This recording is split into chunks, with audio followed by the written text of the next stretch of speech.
What is up, everybody? Welcome back to Real Estate Uncensored. This is Matt Johnson, and we have our illustrious colleague, Gene, the evil bald ninja. Volpe is here with us. Of course, Greg, the junior grandmaster, he's wrapping up another recording with the previous guest, and so hopefully he'll be able to drop in, parachute into this recording here in the next few minutes. But if not, we persevere without him, which gives us a great opportunity to rag on him behind his back when normally I do it directly to his face. But I see he's trying to come in here, so we'll see if we can get him in. But we've got an amazing guest today. We ran through our research and stumbled across her through another podcast that was hosted by friends in the industry, and little bit about women in real estate, especially certain niches where they're heavily male dominated. We're going to talk a little bit about why that is and what might be done about it. We're going to talk about her own journey of things starting from scratch and rebuilding back, and now has done more business just, I think, in the past few years than you did in the previous 10. So a really amazing, very, very cool turnaround story that I kick out of. And then we might touch briefly on where she sees real estate, some really cool niches that we don't get a lot of exposure here on the show. So I was asking her a little bit about some things behind the scenes, and there's some big trends to watch out for. So we've got a lot to get into. So Greg, the junior grandmaster himself in the co-pilot seat, can you hear me, and are you there? I can hear you, unfortunately, and I am here to be with you guys. Technology has not been my friend today, but glad to be here. Amy, gosh, you make this show look good. Thank you for being Oh, here. thank you. Thank you so much. I'm glad you're killing Zillow. It's a very good thing. We need to keep Yeah, Zillow. they can go sucker, you know what. Oh, But you know what? My boy James, this is his company, and Oh, yeah. I rep his stuff because he does such a good job, helps agents and everything else. And with Matt's intro, with my tech delays, I am fascinated to see what kind of what you're going to bring to the table today because he has talked you up super big, and I'm sure you have the shoes to fill it. So, oh my Okay. gosh, All right. No pressure, Amy. No yeah, pressure. exactly. All right. Let's So let's none. go. start with this. Let's start with just a kind of a 60-second bio: who you are, where you are, what you do. I'm Amy Tiemann. I'm the CEO of TM1 Properties. I'm located in Austin, Texas. I've been in commercial real estate for 18 years. I started as a general contractor back in 2003, and I was building retail stores across the United States. We were in 16 states at one point. Along that journey, I started real estate investing, and because every GC at some point becomes a house flipper, we just kind of all do. And so in 2008, I flipped my first house, and then as we progressed on, I quickly got into multifamily in 2010, and then I was a limited partner in my very first deal, but then we are also the general contractor on that deal. And then all our friends found out that we were renovating multifamily, so I ended up, along my construction company, we ended up renovating about 50 or 60 multifamily projects in Texas. Wow. And then in 2015 said, we love y'all, but we're not doing construction for you anymore, and we're just going to do it for ourselves. So then I became a full-time real estate sponsor, developer, investor person in 2015. So that's kind of my story. Yeah. There you go. Very cool. You've been in several really interesting niches. So let's get into just what you see kind of happening in, I don't know, commercial real estate and things. A little bit about it before we hit record, but just give us some prognostications for the future. Just a couple of things that you're keeping an eye on. Okay. Well, fair warning, my crystal ball broke 100 years ago, so you can't hold me to anything, just saying. It's all right. But kind of what I see happening right now is because of inflation, and I'm not going to get into why there's inflation. We all know it's here, and we can point fingers at whoever. It's fine. Would that be Braden by Huh? chance? What? Would that be Braden? Not Me? Braden. Brandon? Brandon. You gotta get if you're gonna the slap, you gotta get the name Exactly. right. Come on. Exactly. Get it Let's go, together. Brandon. Let's Yeah, go, that Brandon, probably baby. it could be that with all the, but I'll be fair is fair. Trump started it, right? So like he started doing the handouts first. So yes, that causes inflation more than likely.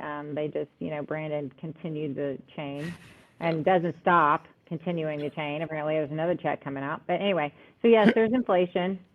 And, now the Fed wants to do 3 interest rate hikes next year because they're freaking out and like surprised. Like it was like so funny because they were surprised by it or something. Like they almost like caught them off guard. Like really, like don't you have It takes PhDs in an economics? incredible. It takes PhDs to be surprised by what just happened. I know. I'm just like, we all knew it was happening. Anyway, so because of inflation, real estate's going to do well, right? Obviously, because as wages rise, you can grow your rents, right? Which is going to cause your valuations to rise. So, and then that coupled with probably there will be some distress in the market because there will be. They've just been holding off right now. A lot of the lenders are now they're hiring foreclosure specialists when they haven't had in a while, but a lot of the lenders are now hiring them. And so because of that, they see what's happening, right? They're not telling you, but they see. But if they're hiring foreclosure specialists, stuff's coming around the pike. So which is fine. And the COVID,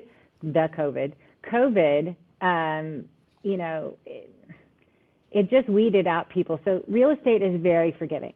You can be a total knucklehead and make money in real estate, right? Because it's just really forgiving and very nice.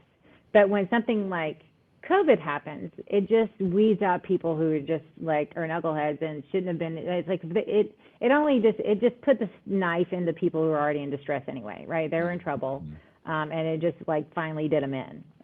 So which is okay because you need some of that correction. You need to get people out of the market who don't know what they're doing, and that's kind of the space I hang in. Usually it's Class C. I'm generally buying from knuckleheads.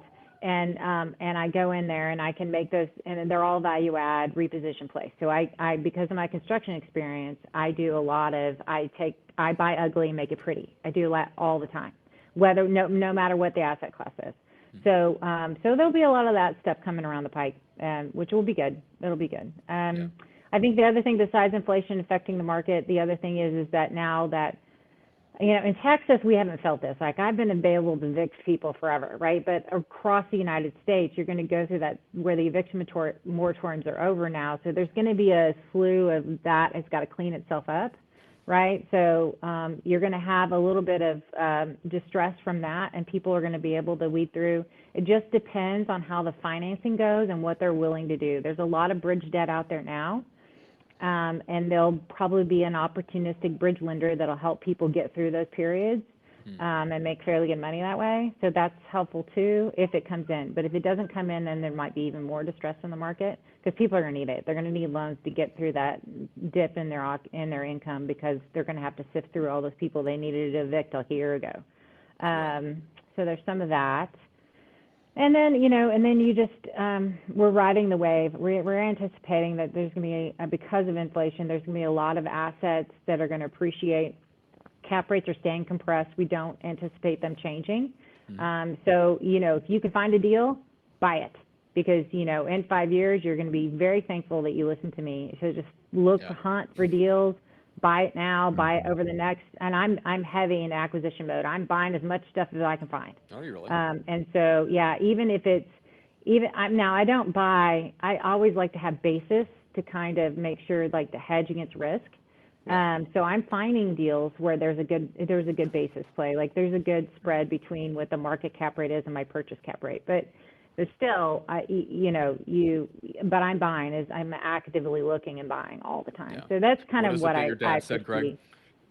You wish he wishes every single listing you guys ever sold. Yeah, and I thought it was a complete, in Amy's vernacular, a complete and total knucklehead. And I'm like, well, what in the heck are we going to sell if we're going to buy everything? It didn't make any sense to my 20-year-old mind. But looking back on it, I mean, we were buying these things, we're selling these for like $400,000 a pop, give or take. They're selling for $2.5, $3, $6 million now. Yeah. It would be a very advantageous move if we had done it at that point to acquire the cash, which it sounds like you're actively in that realm. Yeah. Walk me through a little bit. Let's say you're a new agent or an agent that wants to get into this realm. Where would you find capital to buy something if you don't have it yourself? Well, that's a whole other, we need beer and a whole other 3 hours.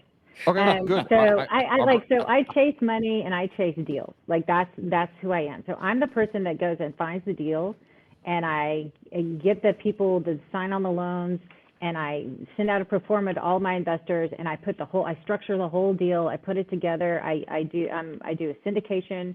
I'm starting a fund. So I'm the person doing all of that, right? So that's my job. And so I go find investors through networking. It's like a full-time job. You're constantly networking for investors. You're constantly marketing yourself as an investment firm, which is what we are. We're a real estate investment company, right? So we offer and real estate investments to people who want to participate. And so you have to comply with the SEC and all of those different things. And yeah, so I put all of that together. So I'm constantly, I was in Miami earlier this week, and I was speaking at a conference on Monday, and I was attending another conference on Tuesday and Wednesday. And that was the only reason I was there, was to network with high net worth individuals so I could get investor contacts, right? So you do a lot of that all the time. And you brand yourself, right? I brand myself, I brand my company, and I keep telling people, hey, I've got a deal. Hey, I've got a deal if you're interested, right? And then you have to look at how you, yeah, and then you look at how you're able to offer them and structure them, because that's a whole other ball of wax too. Because if I have a REIT, which I am looking at starting, right, or if I do tokenization, or Amy, if I do a fund, please describe yeah, what a REIT is and a real estate. tokenization. Okay, sure. So that's beer number 5 and another hour. But a REIT is a real estate investment trust, which they're out there now as of today. Like you could go to the stock market and buy UDR, right, which is a multifamily REIT. Tell Tom to me that I sent you, and go buy shares of UDR, right, which is very liquid. You get tax benefits by buying a real estate investment trust share, and so now you are investing in real estate by buying like a stock. Which is a real estate investment trust, right? You get your dividends, you get it's tax-free gains, right? So if the value goes up, whatever, you don't pay any taxes on it, right? That's the beauty of a REIT. Then there's like a fund. Tokenization is a whole, like, I need 3 hours. That is. So is that beer 7 or 8? That's beer, probably that might 8. be Like, whiskey. I was beer, say, beer 6, 7, when do and you 8, step because up? it's a long conversation on how not everybody's doing it. It's more prevalent in Europe. Nobody in the U.S. is tokenized yet. We're just starting here, and it's just a different way to structure a deal to raise money. It's using blockchain. And instead of doing a typical syndication where you have an LLC and you go and get people and you do a Reg D filing with the SEC and blah, blah, blah, which I probably just want everybody went with that. Yep. It's just a different way to structure a deal to raise money.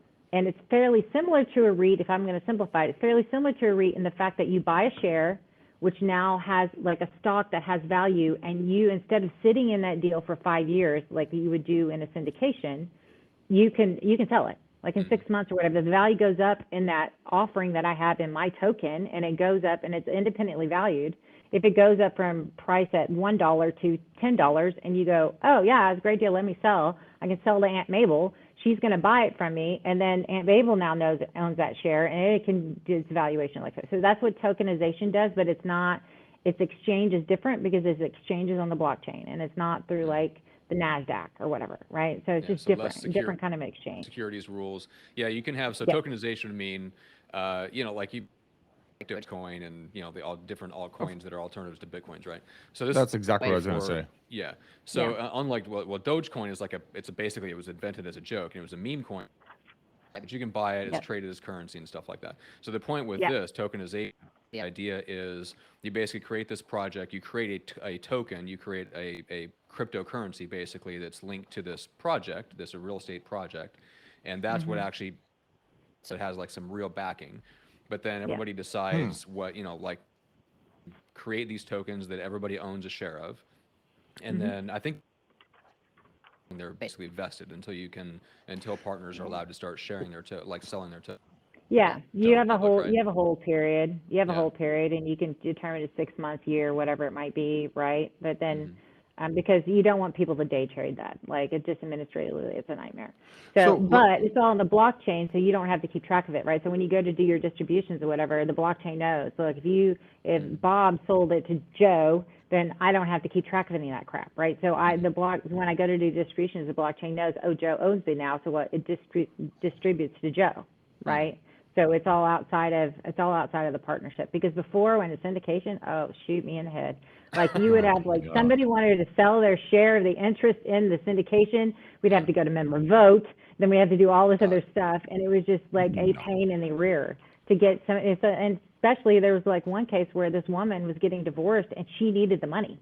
Like she was getting divorced and she decided to invest with me and she needed her money back, and I was trying to help her and the partners wouldn't let her get it. And I was so mad. I was just like so disgusted with them because I'm a woman and like I'm trying to help her and I couldn't do it because, you know, but on blockchain she could totally sell it. No big deal. Here you go. Sell it to whoever and you get your money, right? So that's about to open up commercial and multifamily investment to essentially just about it. Like as soon as that's happening, it basically opens it up to anybody. No credit investor rules.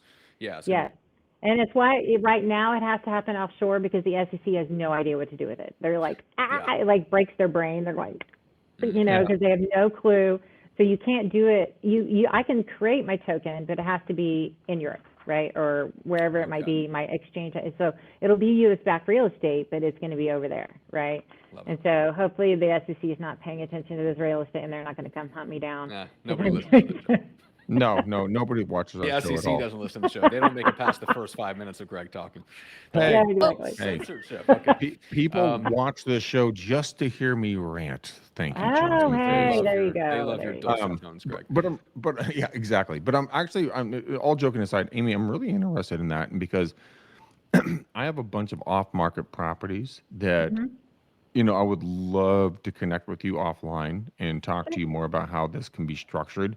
Because if people can really, not that they can't, but, you know, when people learn about this, this is an opportunity that I don't think people should, you know, step aside from because it's an amazing opportunity. You buy in for, you know, 2 apples and then you sell for 10 apples. I mean, and you do it in XYZ time.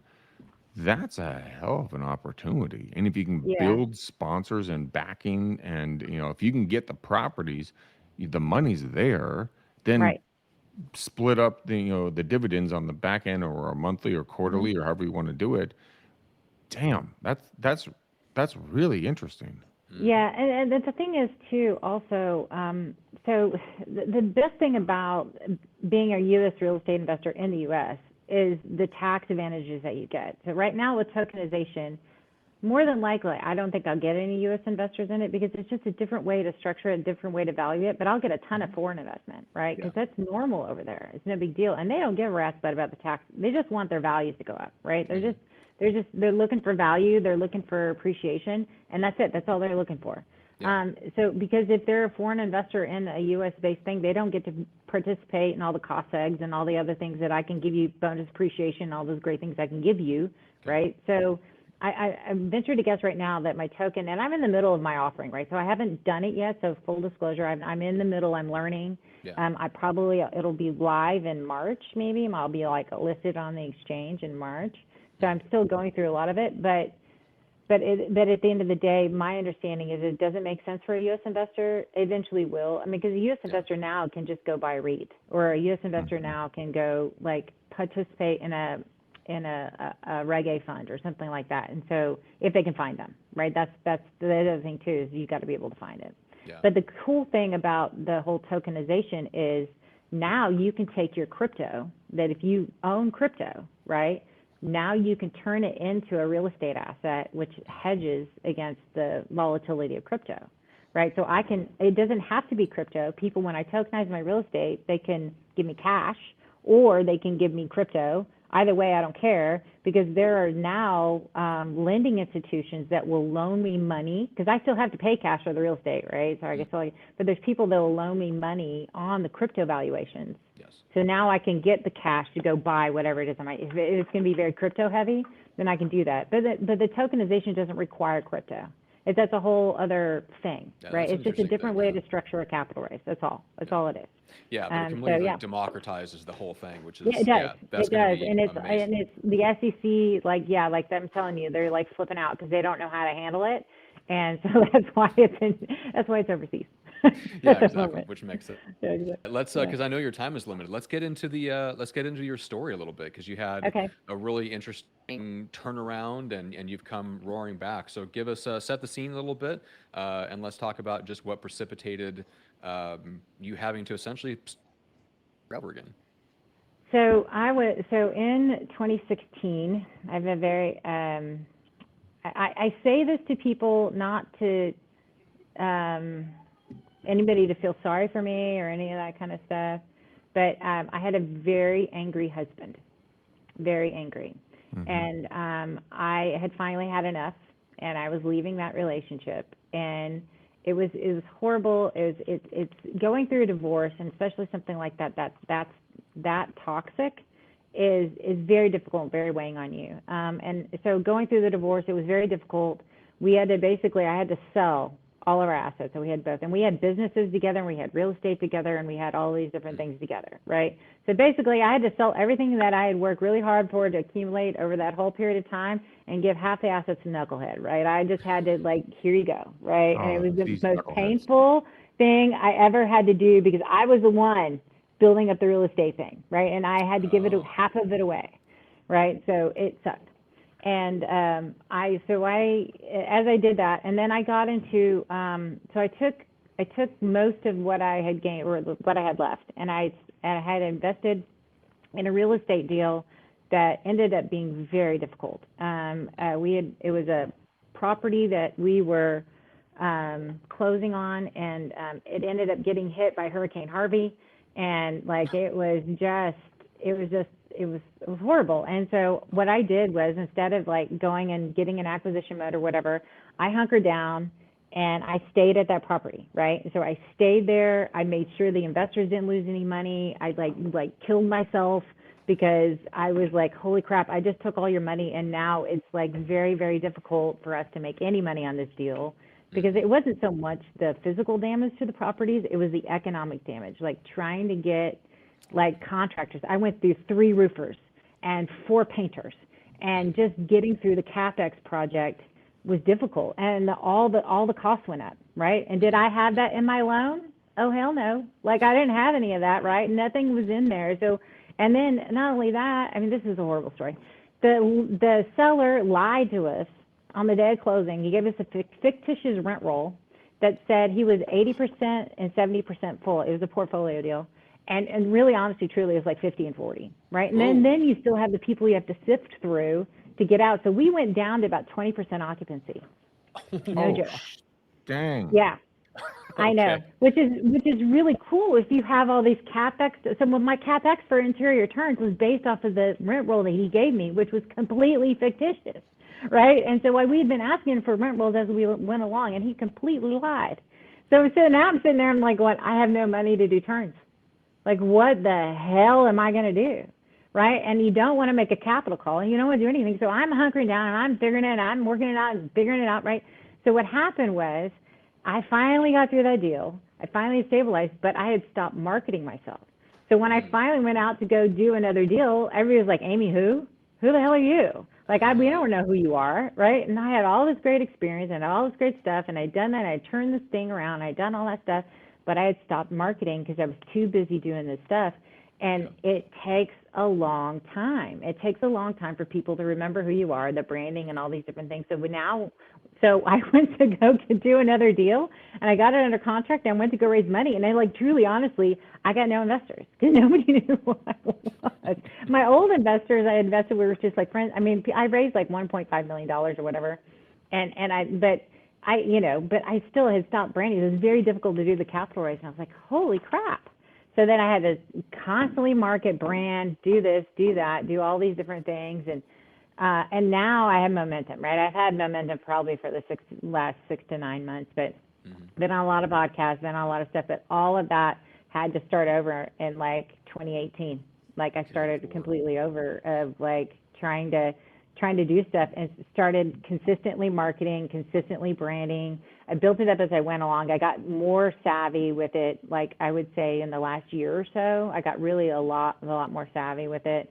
I closed on a property earlier this year. and just kind of kept going. So I've got a ton of stuff, but yeah, it was a very, very interesting, Yeah. interesting So- lesson Gotta to be some learn. dark. Wait, so going back to that, Yeah. whole fictitious rent roll, there's no legal recourse there, or what? You're There just was, but like you know why? I like first of all, we were like I didn't have any money to go sue him with. Like I mean, we were like in the middle of Hurricane Harvey mess, right? So yes, I could have sued him and had spent the money, and maybe I found an attorney to do it, and maybe eventually 2 or 3 years later we would have gotten something. But you're in takeover, like you're like in the middle of crap, and so to do that, to add that burden on it, it would have sucked. Like it would have just been really how about a bad. pistol But yeah. whipping? Anybody get pistol whipped? Yeah, you know, like if you know anybody in mafia and hitmen, like that dude is totally on my list. Just saying. Well, I'm kind of in hiding at this point. That was my first career. That's how Matt and I met. Okay, good to know. Um, Good to know. but we don't bring that out in public. But it's only $500 per knee. I mean, it really Okay. depends per on. knee. Okay, I was going to say Per per knee. knucklehead, but man, Per that's knee. that's Yeah. $1,000 Per per knee. knucklehead. Oh my Yeah, god! Okay. exactly. Exactly. So, So so I'm anyway, curious so because it's you been a wild ride. It's been a wild ride. oh yeah, holy cow. You mentioned that you felt like you got more with like how you presented and positioned yourself for the last year or two. What do you and how do you feel like you're branded now? Well, I think it's so I think more people know about me, more people know about my experience, and you know, if you ask people, so I'm on several, I've been on like since maybe 2 or 3 years. I've been on like 13 podcasts, and I've been on like once people found out that I was in construction, like that all of that changed, right? Everyone's like, you were in construction, you were a GC. I'm like, yeah, I was. But a lot of people just didn't know about me, right? And then it's like, oh, okay. And then I've been asked to speak at conferences, and I've been asked to do certain things, and so it just lends credibility to you. And that's my biggest beef. Like when I go to these multifamily or real estate conferences in general, I have a very difficult time when it's all dudes talking. Like I have a huge problem with that, and I will roast people on LinkedIn, and I don't care. Like I don't give a flat. I don't care. Like, you know, and I have done it. Like the last couple of, like if I notice that it's all guys talking and there's no woman, I mean, because at the end of the day, that conference sponsor is hurting women's businesses. Because if you lend somebody a stage, you get them automatic credibility to who they are, and they get to tell their story, and more people get to know them, then they're able to raise more money. And if you don't do that, you're hurting women. And there's not a lot of women in this space, and partly they can't get further along because those opportunities aren't prevalent. And so it ticks me off. It makes me mad. And so I go to, and I give every conference, like, there needs to be more women up here. But if you can't find a speaker, I have a list. I'll give them to you. Like, I'll tell you who you can talk to. Like, there's women who are doing mobile home parks. There's women who are doing industrial. There's women who are doing, like, self-storage. There's women who are doing all sorts of different things. Fabulous people. But they don't, you know, they're not out there as enough. And there's more and more now that are. But yeah, so it's about putting yourself out there. Yeah. What would have changed if you? I mean, obviously, if you, when you were coming up, if you would have seen more women from the stage, that would have helped. What else would have helped? Just you journey. I think a lot of it is that men have got to realize this thing about women, and that you have to get helped by a man. Yeah. They have to get helped by some dude. Some guy's going to have to do it, because the guys have got the network, the guys have got, you know, access to the capital. I mean, so I have a fabulous guy from Houston. He has a family office. He signs on all my loans for me, and I am thankful to this day that I have this man, because his balance sheet is phenomenal, and I'm able to get, as a sponsor, a great rate, great terms, great everything, because this guy believes in me and will sign on my loans for me. And if I did not have that, I would still struggle to this day. So there's got to be men who have that, who are willing to go on a limb for a woman who's maybe never done it before, but just do it anyway, because if she's smart and if she's a project manager or whatever it might be, you have to have those people, because you'll never get anywhere. So you have to have somebody who's willing to back you, either through experience or balance sheet, one of the two, And if you don't, you can't get anywhere. And there needs to be, and honestly, truly, it really is dependent on a man to kind of step up and do that. So, Right. Amy, you said you were in Austin. Is that correct? Yep. Have you ever heard of a woman? Her name is Bernice Ross. That name sounds really familiar. Yeah. But Friend me on Facebook after this show. I'll do an introduction for you because she does a females of Austin or something along those lines. But Is she she is a part of Crew? power, huh? Is she part of Crew, like Commercial Real Estate Women? Is she part of that? No, Do you know? I don't think so. No. Okay. no, not that I All know right. of. But she is connected up the yin yang, Uh-huh. and I think the two of you would be a dynamite powerhouse together. I also Okay. have another gal. Her name is Ashley Chapman. She's a young investor out of San Diego. Okay. You guys could really crush heads because she's got money coming out of her ears. In Yeah. regard, she really does. I mean, I'm not going to tell you the size of the check she just cashed, and she's 25 years old, but there's a lot of zeros involved. Yeah. But I mean, I think you guys could really do some cool stuff together. So I would love to connect with you offline about this. And Sure. I believe what you're saying is true. That's why Bernice started, very empowering women in the industry Yep. because women in the industry are, I mean, people always kind of joke about men being alphas. I'm Uh-huh. sorry. Every man who's going to listen to me right now is probably going to come into Matt's house and stone him. But I'll tell you one thing: you guys are so kind to us because you let us think that we're in charge. Mine doesn't. Yeah, that's not Mine how That's the world funny. works. That's funny. Yeah. I mean, Like everybody yeah. needs I somebody to mean, believe in them. yeah, and no, it's very true. And and be quite honest with you, if you're a woman and you're willing to get into this game and stay in this game, you're already tough. Like you pass, Hmm. I mean, you have to earn your stripes. You have to be, I can remember being a GC and walking onto the job site and being treated like a 3-year-old, like I didn't know anything I was doing, and I had to prove myself every day. And after a while, I first got annoyed by it, but then after a while, it's just secondhand nature, and like I don't care, right? Like I'll do it. I'll prove myself to you like every day. That's fine. I just need to get the job done, right? I mean, like I'm fine, right? Yeah. But as women, we face different challenges. I mean, if you were to walk up to someone in a lender, like you have to be able to look up to the lender and go, yeah, I want a $20 million check and not flinch. And not a lot of women have that chutzpah to be able to do that. Now, did I do that initially? Hell no. But over time, you gain confidence. You gain confidence in yourself. But to be in this game and be in this business, you have to be able to play the greatest game of chicken ever and not give in and not give, because a lot of women, and I hate to say this about ourselves, but we give so much away. We give so much power away. We give so much everything away, and we don't understand our value. And we're willing to just kind of give it away just to get the deal done because we just kind of want to move on with life. And it's okay to get the deal done, but don't give your power up. Don't give everything up in the meantime. And like I'm sitting here at a closing, and the reason we're not closing is because the stupid lender didn't read the title commitment for something minor that from 60 days ago. And that's why I'm still here, because now I'm like fighting with the lender going, dude, you had this October 12th. Like this should not be my problem. This is your problem. Figure it out. And but you have to be like that. And not a lot of women are willing to do that. And I'm just an old GC, so I don't care. I'm used to yelling at dudes. So it's fine. I've been yelling at guys forever. Does help. I've been yelling at guys since 2003. So Hey. it's fine. Well, you know what? Hey, that's a healthy thing to do, and it Yeah. reminds me of this of what you're talking about right now. You said the word chutzpah, and Yeah. I mean that's like lady balls, right? Yeah.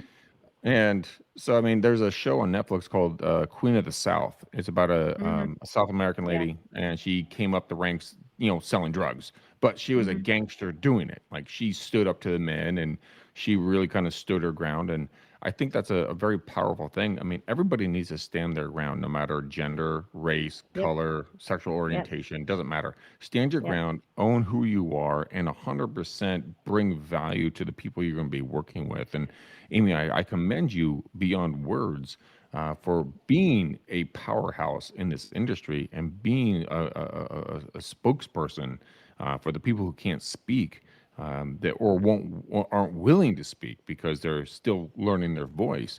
But you've learned Right. your voice, Yeah. you have your feet behind you and you're ready to take on whatever is going to come, and you are an inspiration. And I mean, I think Gene's starting to cry over there. I mean, he's really he's A attached to little this. pixelated, but I Yes. pixelation's covering the tears. That's right.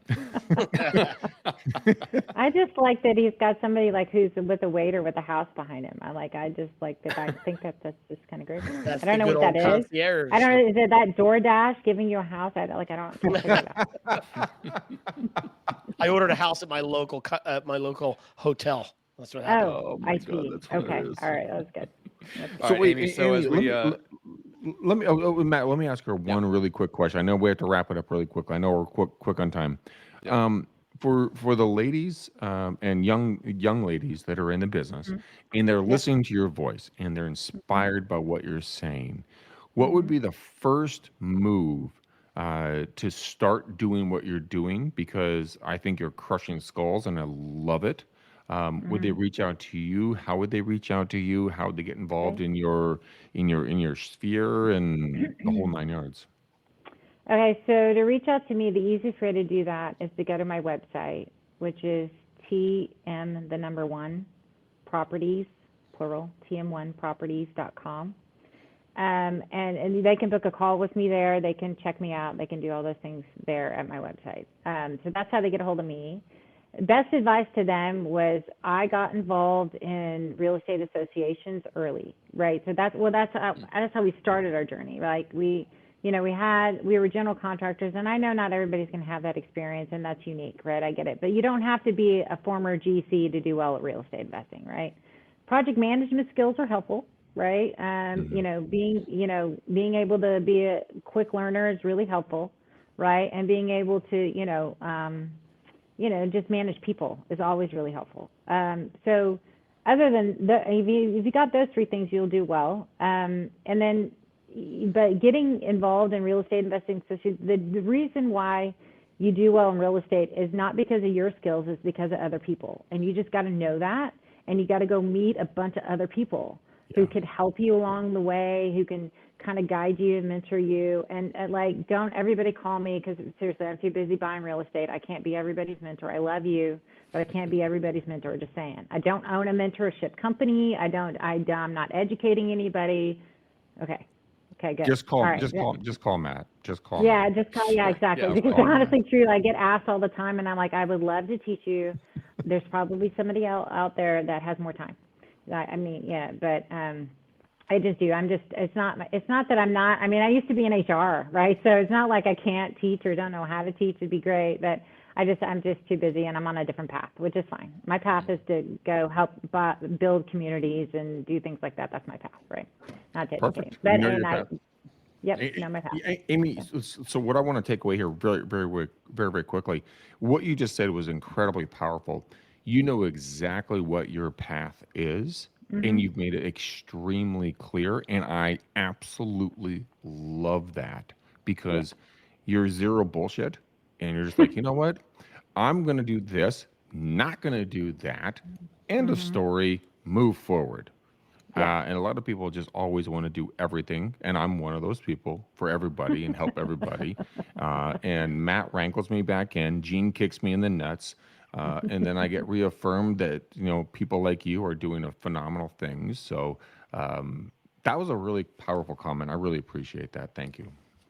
Sure. I mean, part of it is, and I know a lot of people try to do everything because sometimes they don't know what their path is, right?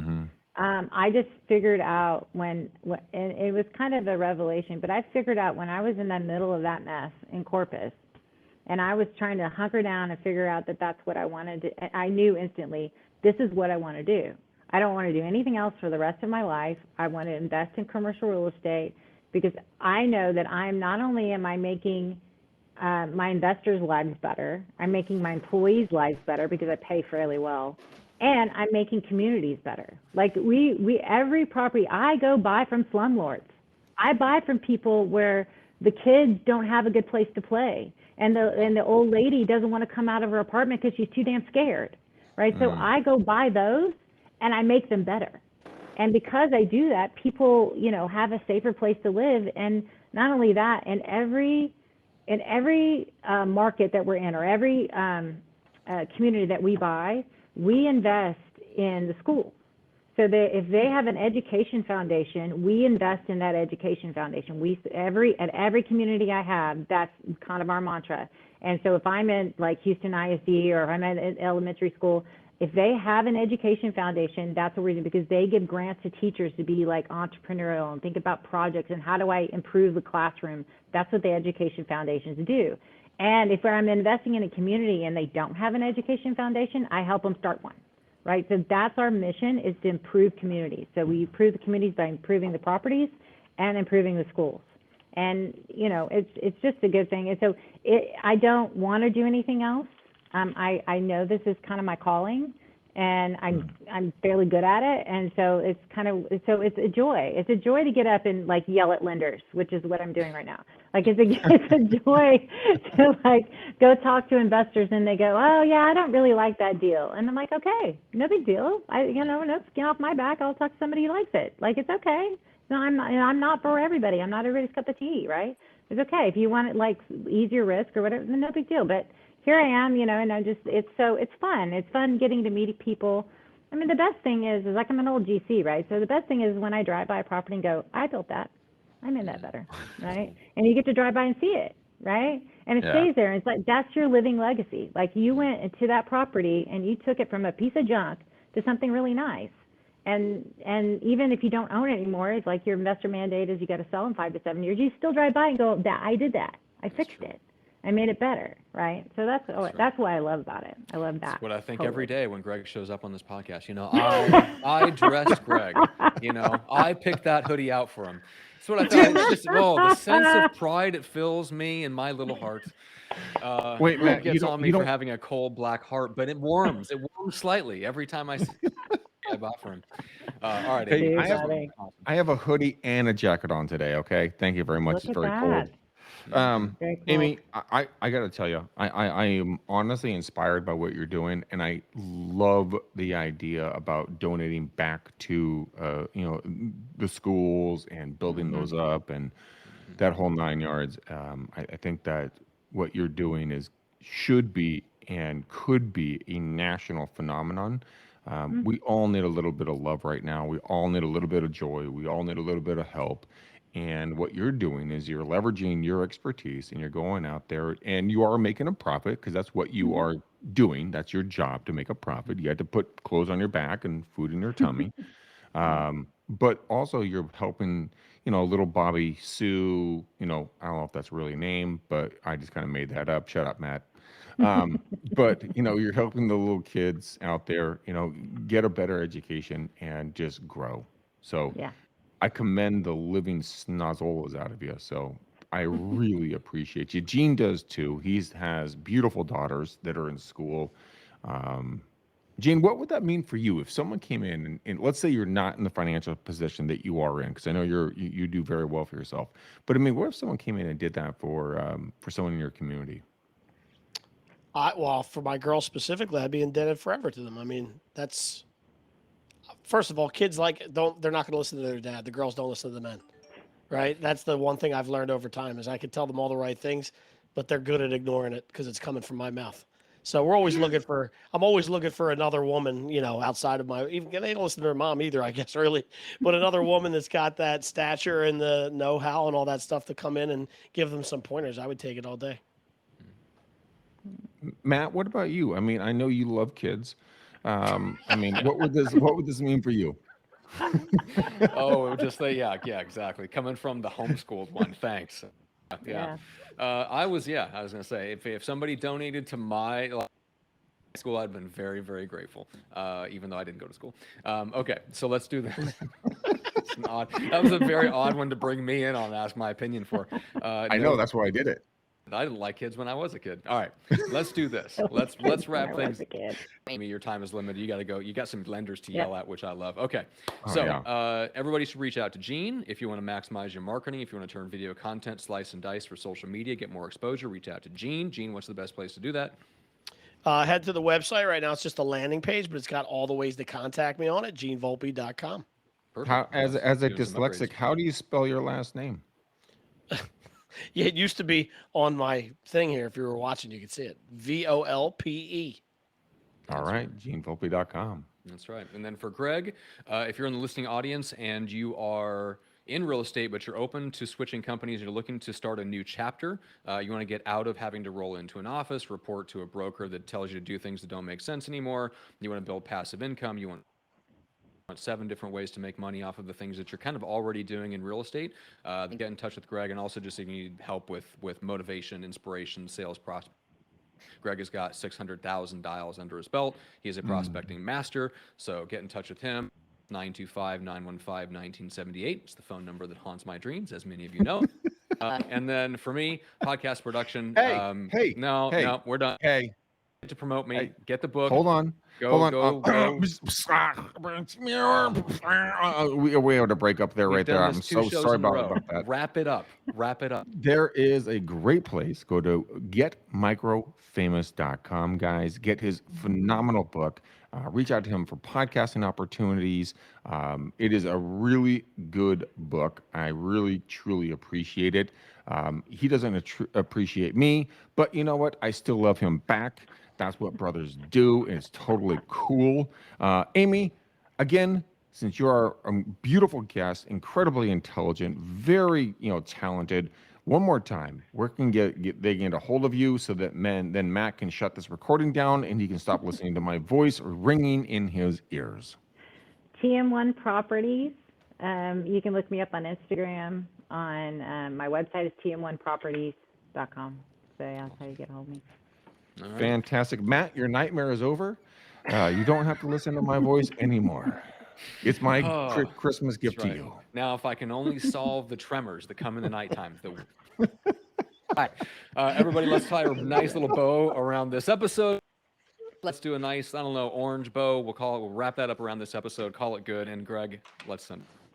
All right, guys. Thank you for watching and listening to us. We really appreciate you guys. Please go out every place you guys listen and watch podcasts. Hashtag Amy, hashtag Matt, hashtag Gene, hashtag me. If there's anything you guys like, give us a 5-star and a 2-star review so the algorithms will pick us up so that we can be seen by more folks that need to see Amy and her content and the power woman that she is. We love you to pieces. Until next time, peace out, ninjas. We're gone.